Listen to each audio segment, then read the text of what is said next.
Hello and welcome to कहानियों का पिटारा bye Anju में। पंचतंत्र की कहानियों का इतिहास बहुत रोचक है। लगभग 2000 साल पहले पूर्व भारत के दक्षिणी हिस्से में एक राजा अमर शक्ति का शासन था। उनके 3 पुत्र बहुशक्ति, उग्र शक्ति और अनंत शक्ति थे। राजा अमर शक्ति जितने उदार प्रशासक और कुशल राजनीतिज्ञ थे, पुत्र उतने ही मूर्ख और अहंकारी थे। राजा उन्हें व्यवहारिक ज्ञान देने की बहुत कोशिश कर रहे थे, किंतु किसी भी प्रकार से बात नहीं बन रही थी। उस समय पंडित विष्णु शर्मा ने इन कहानियों की रचना की थी। तो इन्हीं कहानियों में से एक कहानी जो आज हम ले रहे हैं उसका नाम है सियार और ढोल। एक बार एक जंगल के निकट दो राजाओं के बीच घोर युद्ध हुआ। एक जीता, दूसरा हारा। सेनाएं अपने नगरों को लौट गईं। बस सेना का एक ढोल पीछे रह गया। उस ढोल को बजा बजाकर सेना के साथ गए भाट व चारण रात को वीरता की कहानियां सुनाते थे। युद्ध के बाद एक दिन आंधी आई। आंधी के जोर में वह ढोल लुढ़कता पुढ़कता एक सूखे पेड़ के पास जाकर टिक गया।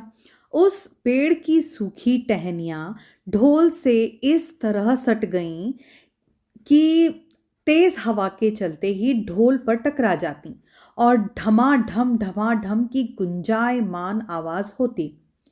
एक सियार उस क्षेत्र में घूमता था। उसने ढोल की आवाज सुनी। वह बड़ा भयभीत हुआ। ऐसी अजीब आवाज बोलते पहले उसने किसी जानवर को नहीं सुना था। वह सोचने लगा कि ये जानवर कैसा है जो इतनी जोरदार बोली बोलता है, ढमाढम।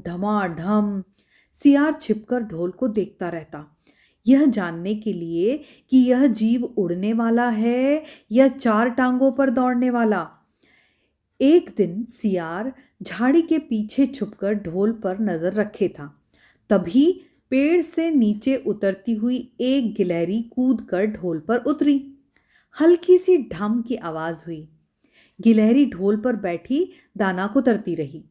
सियार बड़बड़ाया, ओह, तो यह कोई हिंसक जीव नहीं है। मुझे भी डरना नहीं चाहिए। सियार फूंक फूंक कर कदम रखता ढोल के पास पहुंच गया। सियार ने ढोल को सूंघा। ढोल का उसे न कहीं सिर नजर आया और न पैर। तभी हवा के झोंके से टहनियां ढोल से टकराईं। ठम की आवाज हुई और सियार उछलकर पीछे जा गिरा। अब समझ आया।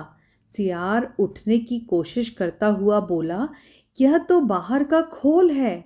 जीव इस खोल के अंदर है। आवाज बता रही है कि कोई जीव इस खोल के भीतर रहता है। वह मोटा ताजा होना चाहिए, चर्बी से भरा शरीर, तभी ये ढम ढम की जोरदार बोली बोलता है। अपनी मांद में घुसते ही सियार बोला, ओ सियारी, दावत खाने के लिए तैयार हो जाओ। एक मोटे ताजे शिकार का पता लगाकर आया हूं। सियारी ने पूछा, तुम उसे मारकर क्यों नहीं लाए? सियार ने उसे झिड़की दी, क्यों? मैं तेरी तरह मूर्ख नहीं हूं। वह एक खोल के भीतर छिपा बैठा है। खोल ऐसा है कि 2 तरफ सूखी चमड़ी के दरवाजे हैं। मैं एक तरफ से हाथ डालकर उसे पकड़ने की कोशिश करता तो वह दूसरे दरवाजे से भाग न जाता। चांद निकलने पर दोनों ढोल की ओर गए।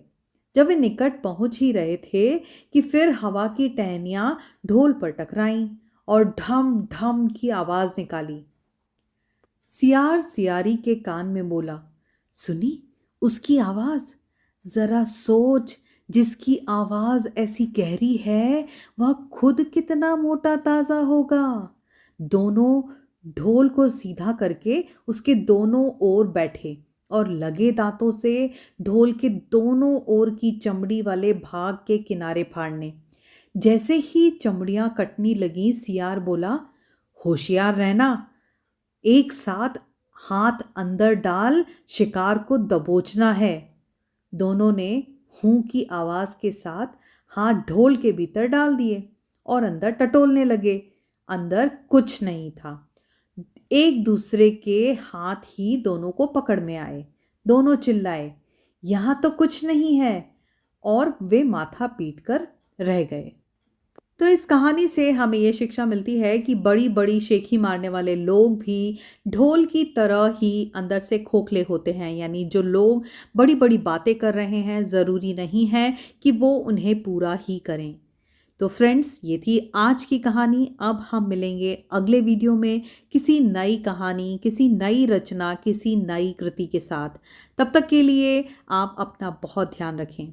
मुझे उम्मीद है आपने इस चैनल को ज़रूर सब्सक्राइब कर लिया होगा। अगर आपने नहीं किया है तो इसे अभी सब्सक्राइब करें और इस वीडियो को लाइक करें।